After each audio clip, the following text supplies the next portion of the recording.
Controversy has become an overused word in recent times to the point where every small point of contention is being referred to as the next great controversial subject. Most of the time, it's a disagreement that gets a little bit out of hand. Can't we all just be friends?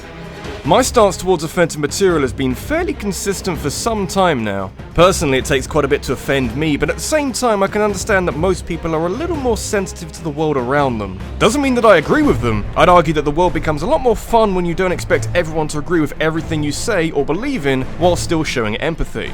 It means you have to have a strong argument behind it, which can only strengthen your resolve. Video games attract controversy like you wouldn't believe, and occasionally they deserve it. Most of the time though, it feels like people are just desperately looking for a reason to get video games the negative attention that they feel it deserves. You can hate video games if you like, but if you haven't got solid reasoning behind it, expect the argument to fall flat on its face. I did 2 lessons of debating at school. I could take them.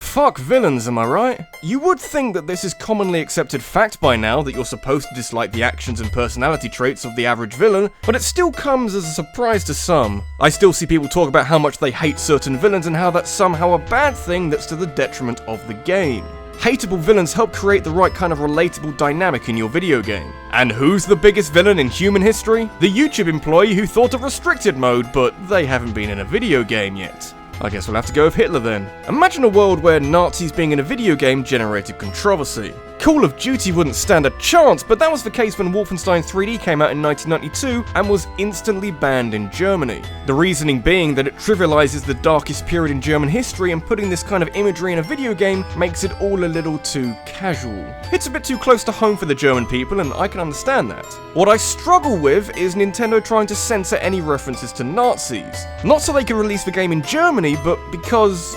you know what, I'm not so sure. Their decision to drastically alter the game out of some misplaced self-righteousness riled up developer ID Software, who gave the source code to a company that makes terrible Bible-based video games. That's why you can play Super Noah's Ark 3D and fight animals in an ark. Pretty sure Hitler wasn't in that game.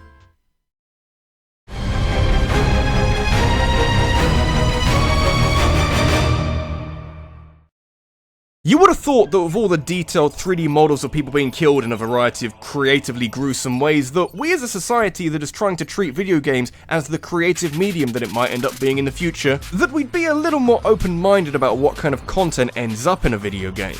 Mind you, there's a similar disconnect in how movies handle mature content. Like, violence is awesome, but nudity is shameful. Cover that shit up, have some fucking tact, you bitch. What do you mean Watch Dogs 2 is an M-rated game? Men don't have penises, they have smooth flaps of skin. Action Man taught me so much. You remember this story from last year, right? I didn't, but I was reminded of it, and hey, there's some interesting points here. Watch Dogs 2 released in 2016 with fully rendered genitals of any NPC in the game that you could find without clothes. Are there lots of naturalists in this version of San Francisco, or is this just what the kids are doing these days? I need to get out more. Things were going well until Swizzasaw posted a screenshot of the nudity onto Twitter through PlayStation Network, only for Sony to temporarily suspend his PSN account for sharing adult content. Ubisoft later apologized and vowed to remove some, if not all, of the nudity. It sparked a debate over whether or not nudity in modern media can be considered more offensive than graphic violence, and if it's so out of character for an M-rated game to contain full frontal nudity.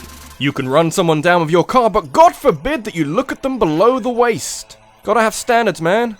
I remember GTA 5 got into some hot water about having that group of naturalists hidden up in the mountain, but with Watch Dogs I think the story got so much traction because Sony reacted in a way that helped the controversy gather momentum. An M-rated game that has nudity in it? It must be the end times.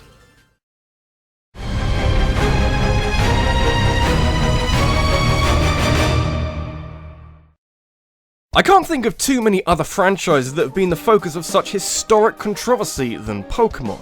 Well, I can, but we both know that I'll get to it later. Trying to work out why Pokemon has been such a popular target for controversy in the past, you end up looking at the year it took off in the West. But in 1998, the only thing you had to worry about with this budding franchise was just how big it was gonna grow. But slowly over time, there's been all sorts of abuse thrown at this seemingly innocent collection of games, and you start wondering, maybe they're right after all. Could Pokemon actually be an organized attempt at promoting Satanism among the children of the world? No. That'd be cool as fuck though. I think it all goes back to the idea of Pokemon evolving from one form to the next. The movement behind Pokemon having a satanic influence typically comes from that Bible-bashing part of America that houses the type of fundamentalist Christian extremist that finds problems with every walk of life, especially evolution. Charles Darwin famously pissed off the church when he suggested that evolution was a thing, so Pokemon indirectly saying the same thing went down equally bad.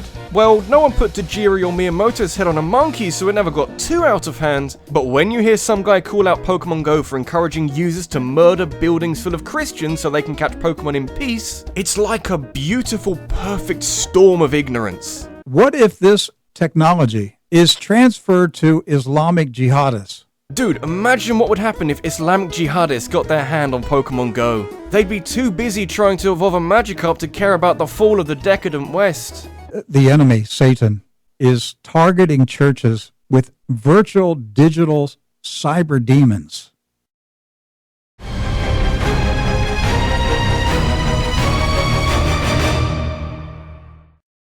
Despite its rampant, unmatched success, Mario hasn't attracted a lot of negative attention throughout its history. I guess that's one of the benefits of building such an inoffensive franchise. Mario games have taken many forms of variable quality, but they've never been the focus of a lot of controversy. Come to think about it, you could say the same about Zelda. Actually, no you can't. The first game had a backward swastika for a dungeon map, Ocarina of Time had blood everywhere, and Wind Waker had weird graphics. But none of these controversies are as stupid as the bullshit that Peter tried to spin in 2011 around the release of Super Mario 3D Land. One of Mario's power-ups is a crime against nature, and not the fucking spring.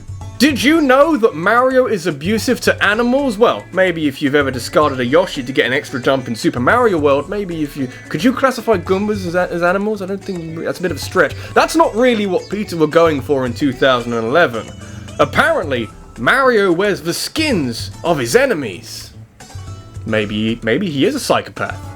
I miss Peter. They've kind of stepped out the spotlight recently after years of trying to get the public's attention by being as dramatic as physically possible, but it was an entertaining run while it lasted. Cooking Mama, Super Tofu Boy, Pokemon Black and Blue, you've got to admire their creativity to create playable parodies, if not the reason behind it. But Super Tanuki Suit 2 takes the cake and run riots with it. According to Peter, Mario's Tanuki Suit power-up, which features prominently in the promotion of Super Mario 3D Land, comes from Mario skinning a Tanuki and wearing it, with Peter making the connection to people who buy and wear fur coats. Yeah, the very same people who would be interested in buying this new 3DS Mario game. Their demographical research is out of control. But hey, at least you can get a glimpse into the mind of Peter activists by playing this bizarre game where a skinless Tanuki tries to get his fur back. They never do things by half measures, do they? Or maybe they do, because not long after this story did the rounds, a Peter representative told the world, effectively, it's just a prank, bro. I mean, if you're gonna be insane activists, you should do it with a bit of conviction. No one makes a game like this as a prank.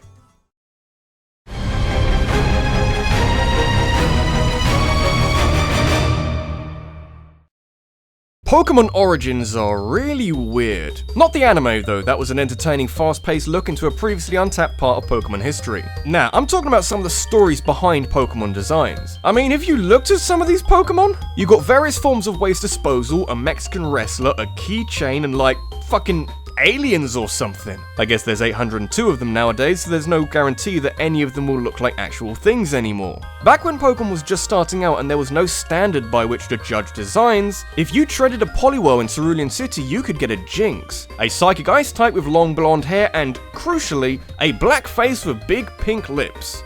I assume you've heard of blackface at this stage. The thing is though, while a Western audience would easily interpret this piece of Japanese design as being racially insensitive and referencing a grim part of societal history, Japan is a little too insular to take inspiration from stuff like that. At least not until after Pokemon gets a dedicated fanbase in the West. So no, it's unlikely to be blackface, but it's very likely to be based off Yama Uba. a figure from Japanese folklore with long golden hair, black skin, big lips, and a red dress, who seduces people with her dances and is able to make it snow on mountains. Jinx has about half a dozen Pokédex entries that refer to her seductive dancing, so it's fairly conclusive at this stage. Go watch Game Theory's video on it. MatPat gets about 4 times as long to explain it as I do here. In the end, Nintendo buckled under heavy pressure from activists and changed Jinx's face to purple.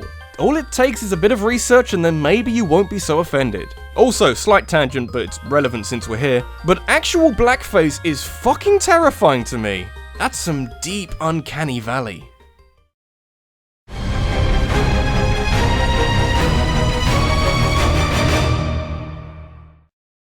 In our modern multicultural world, there is a growing desire to have equal representation of cultures and demographics in all walks of life. Honestly, I don't have too many problems with that as long as it's executed in a smooth manner that doesn't feel like pandering, but there's an issue with equal opportunities. That being, sometimes those opportunities aren't positive.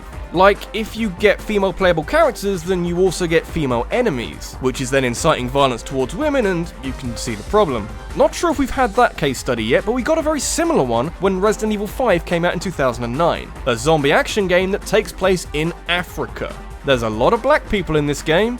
They're not all on your side. It's the kind of situation that gets better with context, but without it, it's the kind of site that would give a white supremacist a wicked boner. It was leveled against Resident Evil 5 that shooting hordes of zombie black people is massively racist, and the whole game is an insensitive showcase of the white man gunning his way through Africa. Even though Far Cry 2 did something like that. You also kill a lot of black people in Uncharted, but these games didn't receive the same kind of backlash. There's an air of unrealistic expectations about all of this. If a zombie game is set in Africa, then you can expect there to be a lot of zombies with dark skin running around. Resident Evil 5 is a game that I don't really care too much for, but instead of reinforcing a stereotype and dehumanizing black people, Resi 5 actually sheds a harsh light on the bleak, poverty-stricken conditions of rural Africa, where disease spreads like wildfire and, yeah, a zombie virus would have a great time there. Like everything else here, you can feel how you like about it, but accusing Capcom of racism is a bit far. I've killed a lot of white people in video games.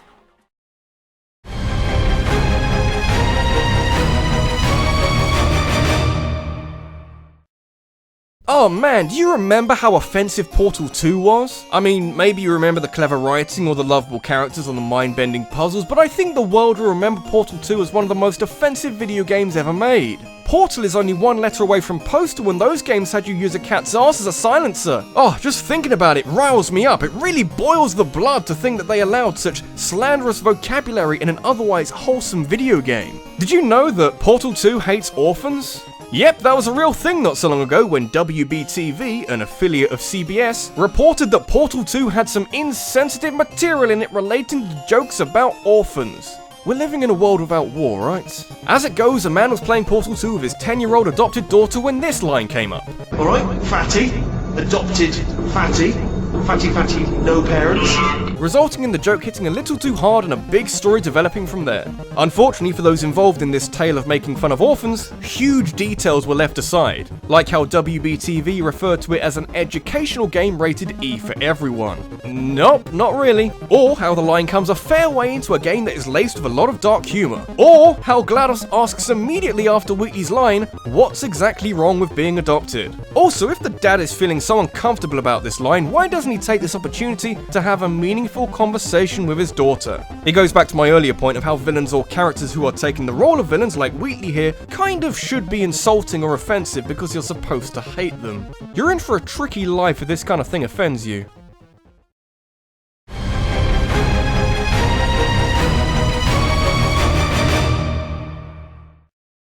There is such a thing as necessary controversies. Doesn't happen too often, but I'd argue that the whole Mortal Kombat thing that helped to shape the ESRB rating into the system we have today was ultimately for the greater good. I think for something as violent as this, it needs an age rating behind it, if just to give parents a better idea of what kind of content is in the game, and then making a decision based on that. However, Mortal Kombat was not alone in convincing the powers that be to enforce some kind of age restriction on new releases. Famously, around the same time, a game called Night Trap was whipping up a frenzy around it due to its portrayal and promotion of sexual violence. Yeah, it's like Custer's Revenge but with full motion video. About time they remade this monolith of gaming history. Night Trap was cited at a congressional hearing that aimed to lessen the influence of violent video games on the influential minds of young children. It was believed that Night Trap encouraged the player to commit shameful acts of violence against women, but you could only ever arrive to that conclusion if you had never played it before. This is the same game where you're chastised by your superiors for doing a bad job. The same one where you can get a game over for being idle at the title screen. The scene that convinced officials to take action on the game isn't particularly graphic and is a little too ridiculous in execution to take seriously, but crucially you'll only ever see this cutscene if you did something wrong, where afterwards you're read the riot act by this important military guy. Oh yeah, I can definitely see where they got this idea of Night Trap encouraging you. This kind of positive reinforcement is what gets me through those tough days.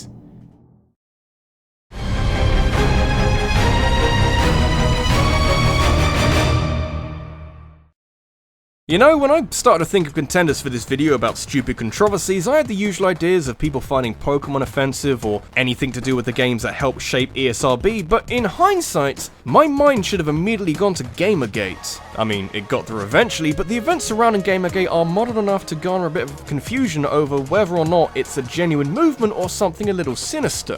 What started as a believable inquest into the ethics of video game journalism quickly dissolved into a more direct attack on those involved, and at that point, credibility isn't so attainable anymore. Both the game Depression Quest and the dev behind it, Zoe Quinn, gained attention after it was revealed by an unhappy ex-boyfriend that their sexual relation was used to gain a favourable review for her game. This led to Quinn receiving a huge amount of abuse, including very specific death and rape threats, and gaming journalism as a whole being called into question. The thing is though, Gamergate doesn't give a shit about journalism. If they did, they'd be able to find out that the unhappy boyfriend never wrote a review about Depression Quest, and that after he entered into a relationship with Zoe Quinn, he actually stopped talking about the game.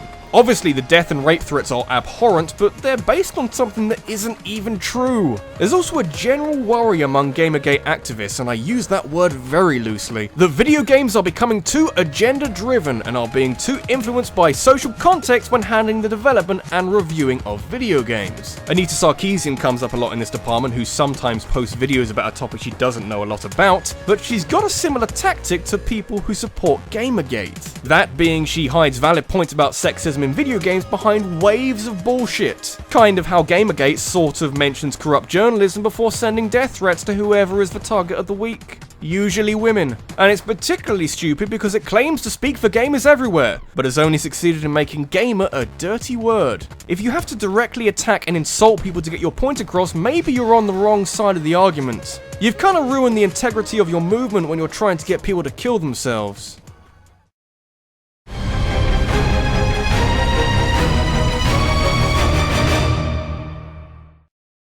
I kind of prefer these end-of-month top 10s to be simple videos that don't require too much brainpower to produce, but somehow I've landed myself a gig talking about controversial subjects and why they're kind of bullshit. I've got a lot of tabs open in Chrome right now, want to make sure I'm not completely talking out of my ass. So now that I've finished saying my bit on Gamergate, it's time to tackle the biggest, ugliest, controversialist controversy of them all. Did you know that video games make you super violent? Yeah, there's been studies and everything.